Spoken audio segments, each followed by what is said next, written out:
स्वराज्य न्यूज मराठी, माझा हक्क माझं राज्य स्वराज्य। स्मार्ट सिटी प्रशासनाविरोधात नाशिक महानगरपालिकेकडून कारवाई करण्यात आली आहे। स्मार्ट सिटी प्रशासनाविरोधात गुन्हा दाखल करण्यात आला आहे। महानगरपालिकेची परवानगी न घेता गंगापूर परिसरात खोदकाम केल्यामुळे ही कारवाई करण्यात आल्याचं सांगितले जाते। राज्यांमध्ये महानगरपालिकेकडून स्मार्ट सिटीच्या विरोधात गुन्हा दाखल करण्याची ही पहिलीच घटना समोर येते। 4 दिवसांपूर्वी महापौर व आयुक्तांनी स्मार्ट सिटी प्रशासनाला परवानगीशिवाय कुठेही खोदकाम न करण्याचे स्पष्ट आदेश देण्यात आले होते। पण गंगापूर परिसरामध्ये केबल टाकण्यासाठी 3 जेसीबीच्या साहाय्याने खोदकाम सुरू करण्यात आले होते। ही बाब महानगरपालिका प्रशासनाच्या आदेशाची पायमल्ली केल्याचं निदर्शनास येताच नाशिक महानगरपालिकेकडून स्मार्ट सिटी विरोधात तातडीने कारवाई करण्यात आली असून गुन्हाही नोंदवण्यात आलाय। काल गंगापूर येथे पाईपलाईन रोड जो आहे तो सिंहस्थाच्या रस्त्यामध्ये नाही आहे आणि असं असताना त्या ठिकाणी 3 जेसीबीने रस्त्याच्या मधोमध त्या ठिकाणी रस्ता खोदायचं काम त्या ठिकाणी सुरू होतं।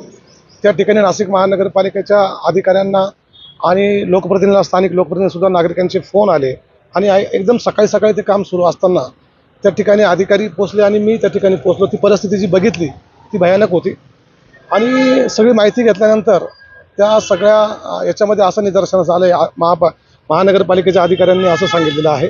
त्या ठिकाणी उपायुक्त चौधरी होते, अग्रवाल साहेब होते आणि शिंदे साहेब होते, एक्झिक्युटिव्ह इंजिनियर, तिकडचे डेप्युटी इंजिनियर होते आणि नंतर त्या ठिकाणी मी गेलो, ती परिस्थिती बघितली तर महानगरपालिकेच्या अधिकाऱ्यांच्या असं लक्षात आलं की कुठलीही महानगरपालिकेची परवानगी न घेता त्या ठिकाणी सरास या ठिकाणी हे काम सुरू होतं।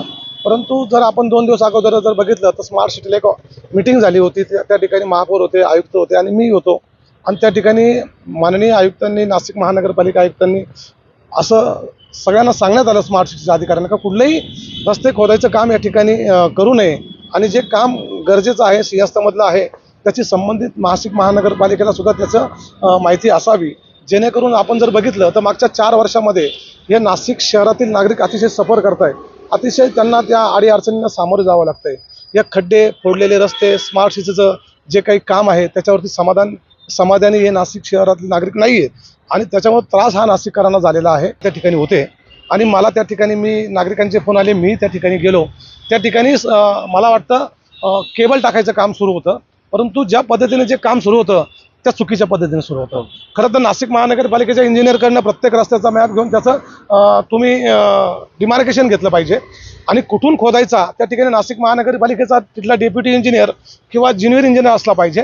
त्यावेळेस स्मार्ट सिटीच्या जे काही लोक असतील किंवा त्यांनी हे काम केलं पाहिजे, परंतु त्यांनी कुठलंही डिमार्केशन न महापालिकेकडनं घेता रस्त्याच्या अगदी बरोबर मधोमध जिथं ज्यांना सोपं वाटेल त्या ठिकाणी हे रस्ता खोदायचं काम सुरू होतं आणि जे सुरू होतं ते अतिशय भयावह होतं। मला असं वाटतं परवा जी मीटिंग झाली स्मार्ट सिटीच्या ठिकाणी ऑफिसला, त्या ठिकाणी सन्माननीय महानगरपालिकेचे आयुक्त यांनी सगळ्यांना स्ट्रिक्ट वॉर्निंग दिलेली आहे, कुठलेही रस्ते खोदायचे नाही आणि जे खोदायचे असेल, जे गरजेचे असतील, जे स्मार्ट सिटी किंवा सिंहस्थाच्या दृष्टिकोनातून असतील त्यांची माहिती ही आपल्या मनपा प्रशासनाला असायला हवी। ब्युरो रिपोर्ट स्वाती शेलार, स्वराज्य न्यूज मराठी, नाशिक।